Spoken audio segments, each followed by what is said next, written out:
শিল্পাঞ্চলের সেরা 5টি খবর নিয়ে আমি প্রিয়াঙ্কা আপনাদের সামনে।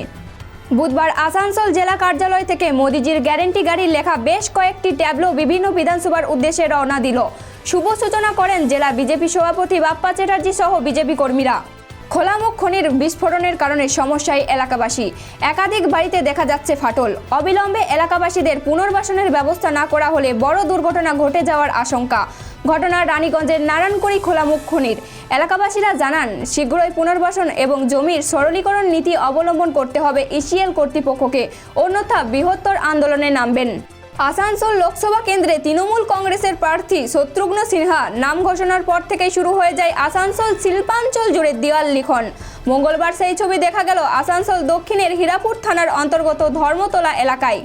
বল্লভপুর পঞ্চায়েতের অধীন একটি সেতু 3-4 দিন আগে ভেঙে পড়ে যে কোনো সময় ঘটে যেতে পারে বড় দুর্ঘটনা।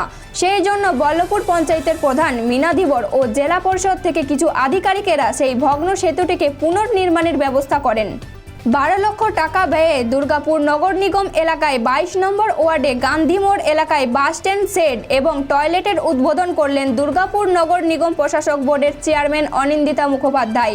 উপস্থিত ছিলেন প্রশাসক বোর্ডের সদস্য সহ অন্যান্যরা। শিল্পাঞ্চলের সেরা 5টি খবর এখনকার মতো এই পর্যন্তই। পরবর্তী খবরের জন্য চোখ রাখুন খবর বাংলার স্ক্রিনে। খবর বাংলা, খবরের খবরদারি।